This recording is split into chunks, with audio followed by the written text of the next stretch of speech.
Hello. Quick prelude to my reaction to the Hawkeye trailer. This morning, I responded to a tweet from Lon Harris, one of the Honest Trailers writers. He said, "And now you know something like now you know Disney's going to do a Rogers musical, and they're probably going to have James Corden involved some way." That's a paraphrase of his tweet, and I had no idea where this came from. I thought it was just him riffing or something. And I replied with, yes, Julie Taymor, because she did the Spider-Man. She would be the only one qualified to direct it. It should be at the Broadway Theater. That's one of the bigger theaters, and you need a big theater for the thing. So I ran with it like a real thing. And he did not reply to what I said, because a lot of people reply to his tweets, and what I said was not that important. But then I then I saw Rogers musical trending on Twitter not too long ago, and I saw that it was in the Hawkeye trailer, and so of course then I watched the Hawkeye trailer just seconds ago so that I could make a reaction video, and I saw not only is the marquee for the Rogers musical set up at the Lunt-Fontanne Theater, not the Broadway Theater, the Lunt-Fontanne Theater, which I saw Addams Family there, and it's also very, very big. And it's where the bigger, flashier, more audience coming from around the country to see it musicals end up. And then I saw later on in the show it looked like a number from it. So now I'm very curious about that, and you can kind of see where I'm going as far as my reaction to the trailer. It also takes place around Christmas, and seemingly in New York City. It's got the Rockefeller tree, seems to be a major set piece, this Hawkeye series. So Christmas in New York City with a musical about Captain America. I feel like it's a cliche to say that I've never been that interested in Hawkeye.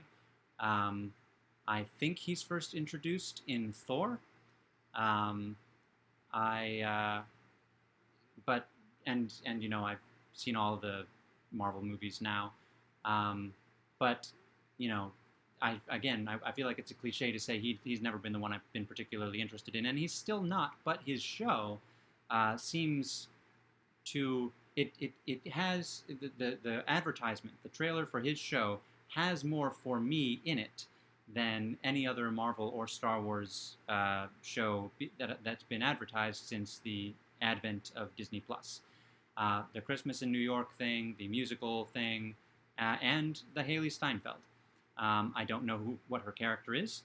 I had assumed that it was just they're recasting his daughter with a star so that she could then be in more things and be also a box office draw in her own right. But no, it seems like it's a character completely unrelated to him, and except that they're both archers, and she is apparently really good and considered to be really good.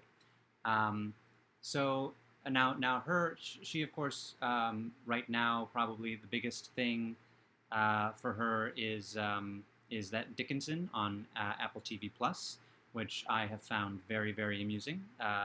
Lots of great. I mean, Emily Dickinson, again, not someone I've historically been particularly interested in, but the take on not just her, but other historical figures, especially, I think it's John Mulaney as Henry David Thoreau, are just, and I think it's Zosia Mamet as Louisa May Alcott.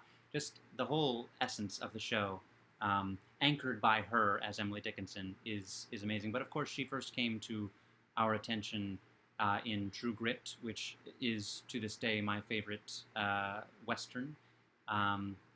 Not just because of her. Matt Damon is also one of my favorite Matt Damon movies, and even though I found out later I'd seen Jeff Bridges elsewhere, it was the movie that introduced me to Jeff Bridges as an idea. And I really liked the book too. So her Christmas in New York, there's a musical, and then I guess the thrust of the series, of the story of Hawkeye's arc, is that between Infinity War and Endgame, he went a little crazy, and like Bucky in the Falcon and the Winter Soldier, and like Wanda now, post WandaVision, he's going to have to face some consequences to what he's done. So that is the least interesting element, but it was playing A Christmas Carol over the trailer, and so that alone, it has the trappings of like something that was made with me in mind, even though it of course was not. But for that reason, even though probably, I mean, I loved how Falcon and Winter Soldier ended. I thought WandaVision set up the most interesting what's going to happen now with this character, and Loki was there. And none of the Star Wars stuff. I mean, it's fun to look at for a hit, but it's not the Star Wars stuff that I go to for when I really want my Star Wars. But this does seem like something. I go into this based on the advertising. I go into this with higher hopes, higher expectations for just pure enjoyment. We'll see how it turns out, and I may or may not report on how it turns out to YouTube. Maybe I will tweet about it. But yeah, that's my reaction to the trailer. Not what I expected it to be. And I hope I tweeted back to Law and said, I made a mistake here. That's the Lund-Fontanne, perfectly adequate theater for such a musical. But I also had no idea what you were saying, where this idea came from. I thought we were just having an improvisation here. And he will probably ignore that one as well. Although he doesn't always ignore me. But he gets a lot of responses, and he can't be expected to respond to all of them.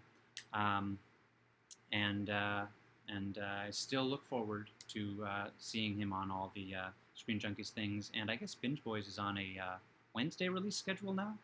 But anyway, so that's been my journey with the Steve Rogers musical for today.